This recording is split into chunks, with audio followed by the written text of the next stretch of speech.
Ayan ha. Ayan, mega love shout out po sa lahat ng mga supporter ni Rina. Ayan, at sa mga sponsor.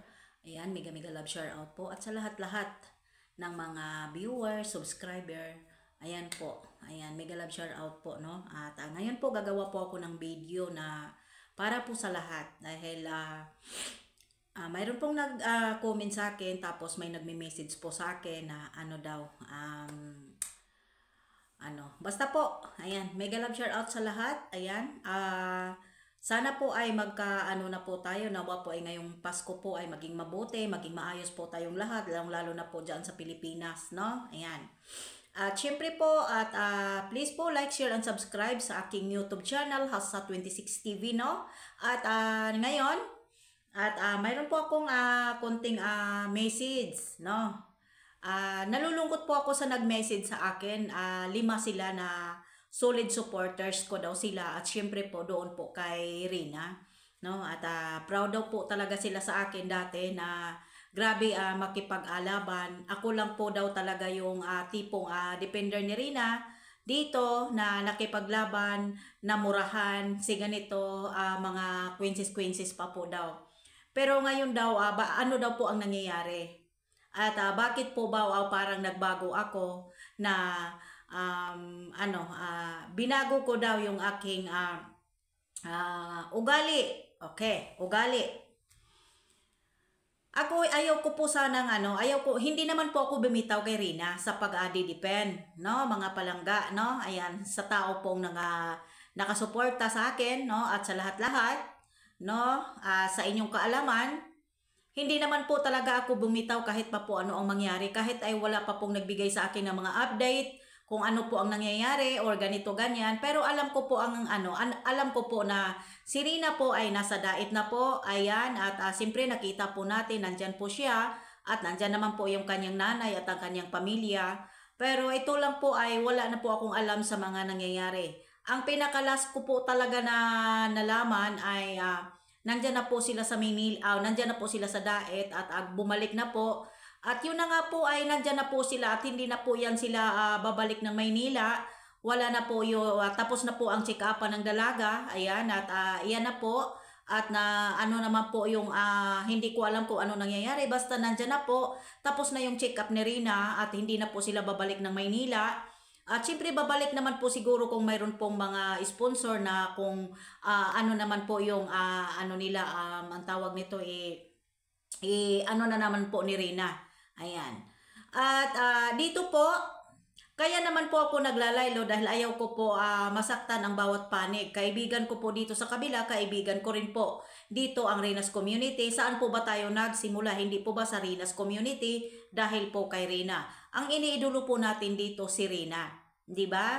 Pero pilit ko pong sinisiksik ang sarili ko dahil alam ko naman po sa sarili ko na parang ayaw na po nila sa akin. Unang-una, may nag-message po sa akin na umalis na lang daw po ako at huwag na po daw ididipin si Rina dahil lalo lang daw pong napapahamak si Rina. Pero nagsorry po yon. Pero alam ko ang totoong account niya. Ayan po, no? At syempre naiintindihan ko po. Pero pinipilit ko pa rin po yung sarili ko para lang po sa respeto. Respeto kay Rina bilang nagdidipin ako. Pero hindi ko po iniiwanan si Rina dito, no? Ang akin lang po, unawain at intindihin po ninyo ako bilang nagdidipin kay Rina. Paano ko naman ididipin si Rina kung mismong nanay ayaw makipag-communicate sa akin? Hindi ba? Ayan. Di ba? Unang-una, sabi ko, mayroong magbibigay po ng tulong kay Rina at magbibigay po ng pamasko, kaibigan ko po dito sa Saudi at ang isa po nasa Singapore. Ayan, sabi niya ay pwede po ba sis ay ano po kasi wala silang contact dito kay Melanie, no? At ang sabi ko po at sabi ko gawaan ko po ng paraan na makakausap chat ko po si Melanie para maibigay po ninyo ng diretso sa kanya yung mga pamasko. Ang sa ano po sa ating lahat, no? Higit sa inyong kaalaman, ito po ay nandito sa Saudi ay siya po yung nagbigay ng pera ng 5,000 kay Rina at unang punta namin doon, siya po yung naglibre ng pagkain naming lahat at siya din po si Ate Sally, si Ate Nancy, ayan. At nagbinigyan po si Ruda ng 2,000 at binigyan pa po namin yon ng mga ano-ano pa pong bigay. Ayan. Nag-message siya sa akin na kung papaano, kung pwede daw ako na ano sa akin. Sabi ko, hindi pwede sa akin kasi hindi ako pwedeng makapunta at makalabas at ano po. Basta po message ko na lang po at i-directa na lang po ninyo yung ibigay nyo at ang iririgalo ninyo kay Rina.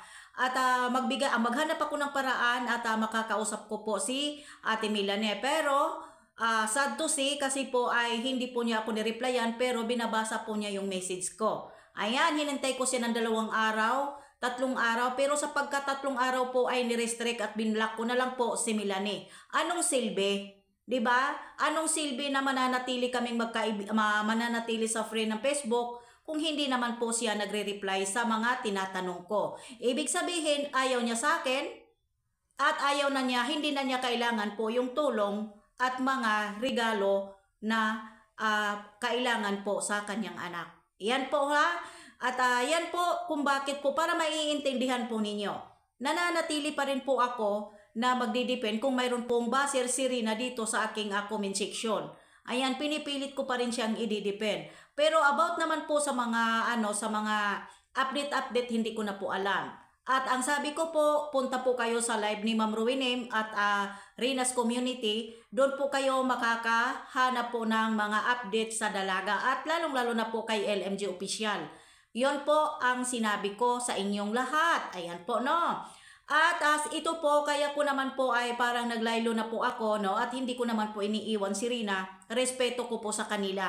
At re-respetuhin ko rin po yung sarili ko. Bakit naman po ako habol ng habol? Ayaw naman nila sa akin. Hindi ba? Bakit ko naman hahabulin? No. Direct to the point.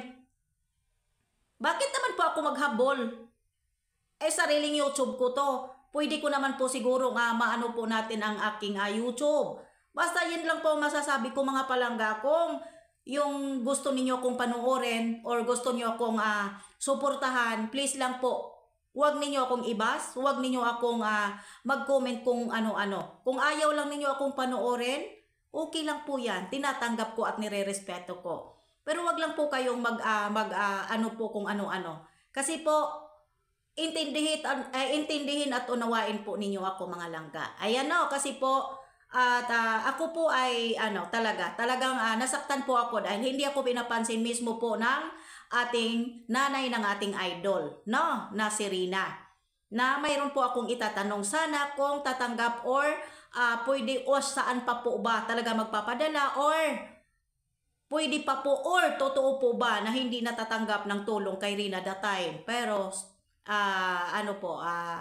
sito sad kasi wala pong sagot. Kaya nagdesisyon ako na i-block at i-restrict ko po si Milane. Para ano pa?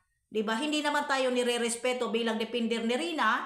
Bakit ko naman ipipilit ang sarili ko na mananatili po po kay Rina? No. Pero ako po nandito pa rin po ako. Handa pa rin po ako magdidepend dito sa aking comment section kung mayroon pong hindi maganda na sinasabi kay Rina. Ayan po, sana po respeto, unawa at sana po maiintindihan po ninyo ako, no? Ayan, mga nagmamahal kay Rina. Ayan, at siyempre po yung mga supporter po natin, siyempre po yung mga sponsor at po natin, respeto ng bawat isa at respeto po sa ating mga vlogger.